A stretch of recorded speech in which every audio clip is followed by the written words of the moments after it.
അപ്പോൾ ഗായ്സ് എല്ലാവർക്കും നമസ്കാരം. ഞാനിപ്പോൾ പരിചയപ്പെടുത്താൻ പോകുന്നത് വേറെ ഒന്നുമല്ല, നമ്മുടെ കേരള വിഷൻ്റെ കസ്റ്റമറിൻ്റെ ആപ്പ് ഉണ്ട്. അതായത് കേരള വിഷൻ ബ്രോഡ്ബാൻഡ് ആപ്പ് ഉണ്ട്. അത് എങ്ങനെ നമുക്ക് ലോഗിൻ ചെയ്ത് നോക്കാം. ഫസ്റ്റ് പ്ലേ സ്റ്റോറിൽ കയറാം.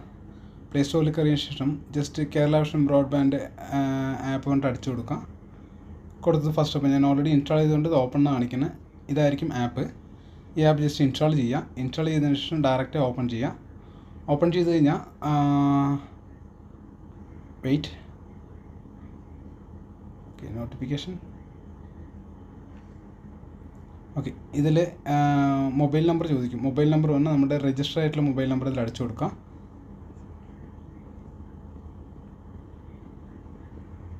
ഓക്കെ, ജസ്റ്റ് ഗെറ്റ് OTP എടുക്കുക. ജനറേറ്റ് OTP ആൻഡ് അപ്പോൾ തന്നെ യൂസർ ID വരും.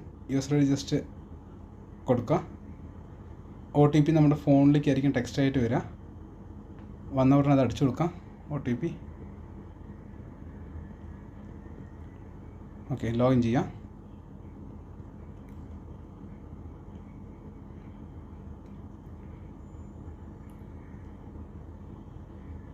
ഓക്കെ, ലോഗിൻ ചെയ്തതിന് ശേഷം ഇങ്ങനെയായിരിക്കും വരിക. നമ്മുടെ സെയിം സൈറ്റിൽ വരുന്ന പോലെ തന്നെയായിരിക്കും വരിക. നമുക്ക് റീചാർജ് ചെയ്യാനുള്ള ഓപ്ഷൻ വന്നിട്ട് ഓൾറെഡി റീചാർജ് കൊടുക്കാം. താഴത്തോട്ട് താഴ്ത്താൻ റീചാർജ് ഉണ്ടാവും. ഓൾറെഡി കറണ്ട് പ്ലാൻ ഉണ്ടാവും. കറണ്ട് പ്ലാൻ്റെ അത് തന്നെ മതി എന്നുണ്ടെങ്കിൽ ജസ്റ്റ് റീചാർജ് കൊടുക്കുക. പുതിയ പ്ലാൻ ഏതെങ്കിലും വേണമെന്നുണ്ടെങ്കിൽ താഴത്ത് ഈ കൊടുക്കുന്ന ഈ പ്ലാനുകൾ ഏതെങ്കിലും ഉണ്ടെന്നുണ്ടെങ്കിൽ നമുക്കിത് ഏത് പ്ലാൻ വേണമെങ്കിലും ചൂസ് ചെയ്യാം. ചൂസ് ചെയ്തതിന് ശേഷം ജസ്റ്റ് ബൈ നോ കൊടുക്കുക. ഇപ്പോൾ ഞാൻ കൊടുക്കാൻ പോകുന്നത് 120 MBPS കൊണ്ടുള്ള പ്ലാനാണ്. ജസ്റ്റ് ബൈ കൊടുക്കുക. ബൈ കൊടുത്താൽ സെയിം പ്രൊസീജിയർ തന്നെയായിരിക്കും. ഇതിൽ റേസർ പേ കൊടുക്കാൻ പാടില്ല. ക്യാഷ് ഫ്രീ കസ്റ്റമേഴ്സ് കൊടുക്കുക.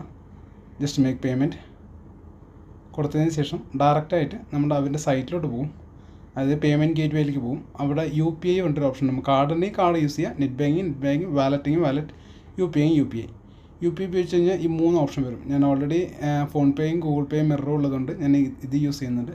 ജസ്റ്റ് ഗൂഗിൾ പേയിൽ ടാപ്പ് ചെയ്താൽ മതി. ഡയറക്റ്റായിട്ട് ഗൂഗിൾ പേയിലോട്ട് പോകും. ഗൂഗിൾ പേയിൽ പോയിട്ട് നമുക്കതിൽ പേ ചെയ്ത് കഴിഞ്ഞാൽ ഓട്ടോമാറ്റിക്കായിട്ട് നമ്മുടെ അക്കൗണ്ട് റീചാർജ് ആകുന്നതാണ്. Thank you guys.